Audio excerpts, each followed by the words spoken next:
আসসালামু আলাইকুম শিক্ষার্থীরা। আজকে আমরা জানবো যোজনী ইলেকট্রন সম্পর্কে। যোজনী ইলেকট্রনটা কেমিস্ট্রির পঞ্চম অধ্যায়ের প্রথম টপিকস এবং তুলনামূলকভাবে সহজ। তো যোজনী ইলেকট্রনটা কি? দেখো যে এটাকে আমরা শুধুমাত্র যোজনী ইলেকট্রন না, আমরা যোজ্যতা ইলেকট্রনও বলতে পারি। যোজ্যতা ইলেকট্রন এবং যোজনী ইলেকট্রন কিন্তু একই। তো দেখো যে কোনো মৌলের ইলেকট্রন বিন্যাসের সর্বশেষ কক্ষপথে যে কয়টা ইলেকট্রন থাকে তাকে বলা হয় যোজ্যতা ইলেকট্রন বা যোজনী ইলেকট্রন। তো কি বলছে দেখো, আমরা একটা মৌলের কথা চিন্তা করতে পারি। ধরো বললাম ফ্লোরিন। ফ্লোরিন আমরা জানি ফ্লোরিনের পারমাণবিক সংখ্যা কত? 9। আর কোনো মৌলে যে কয়টা প্রোটন থাকে সে কয়টা ইলেকট্রন থাকে। তো আমরা এখান থেকে ইলেকট্রন বিন্যাস করতেছি যে 1s2 2s2 2p5। তো দেখো যে কক্ষপথ, শেষ কক্ষপথ কত? 2 নম্বর কক্ষপথ। তো এই 2 নম্বর কক্ষপথে ইলেকট্রন আছে কয়টা? টোটাল 2 আর 5, টোটাল 7টা ইলেকট্রন আছে। তাহলে ফ্লোরিনের যোজ্যতা ইলেকট্রন কত হবে? 7। আমরা আরেকটা উদাহরণ দেখি।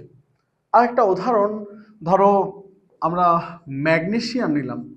ম্যাগনেসিয়াম, এই ম্যাগনেসিয়ামের যদি আমরা ইলেকট্রন বিন্যাস করি, দেখো 1s2 2s2 2p6 3s2। তাহলে ম্যাগনেসিয়ামের শেষ কক্ষপথ কোনটা? 3 নম্বর কক্ষপথ। 3 নম্বর কক্ষপথে ইলেকট্রন আছে কয়টা? 2টা ইলেকট্রন আছে।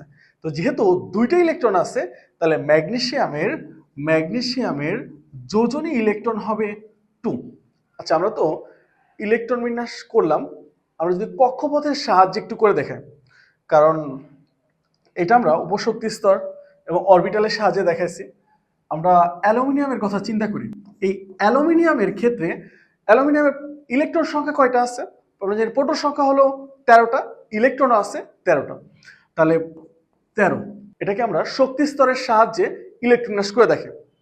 আমরা একটা জিনিস জানি যে প্রথম কক্ষপথে ইলেকট্রন থাকবে কয়টা? তো এটা একটু পরে দেখাচ্ছে। 13, 1 2 3। তো প্রথম কক্ষপথে ইলেকট্রন থাকবে কয়টা? দেখো অ্যালুমিনিয়ামের প্রথম কক্ষপথে ইলেকট্রন থাকবে 2টা। তো আমরা এইটা আগে থেকে কিন্তু জানি যে প্রথম কক্ষপথে ইলেকট্রন ধারণ ক্ষমতা 2টা সর্বোচ্চ, এবং দ্বিতীয় কক্ষপথে ইলেকট্রন ধারণ ক্ষমতা কয়টা? 8টা। তৃতীয় কক্ষপথে ইলেকট্রন ধারণ ক্ষমতা কয়টা? 18টা।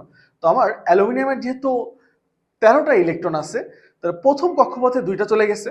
দ্বিতীয় কক্ষপথে দেখো 1 2 3 4 5 6 7 8। তাহলে দ্বিতীয় কক্ষপথে ইলেকট্রন গেল কয়টা? 8টা। তাহলে টোটাল ইলেকট্রন গেল কয়টা? 8 আর 2 10টা ইলেকট্রন গেল। আর দেখো যে শেষ কক্ষপথে আমাদের টোটাল ইলেকট্রন কয়টা আছে? 13টা। তো শেষ কক্ষপথে ইলেকট্রন যাবে কয়টা? 1 2 3। তাহলে শেষ কক্ষপথে ইলেকট্রন আছে কয়টা? 3টা। তাহলে অ্যালুমিনিয়ামের যোজনী ইলেকট্রন হবে 3। সবাই বুঝতে পারছি? এর পরবর্তীতে আমরা শুধু যোজনী বা যোজ্যতা সম্পর্কে জানবো।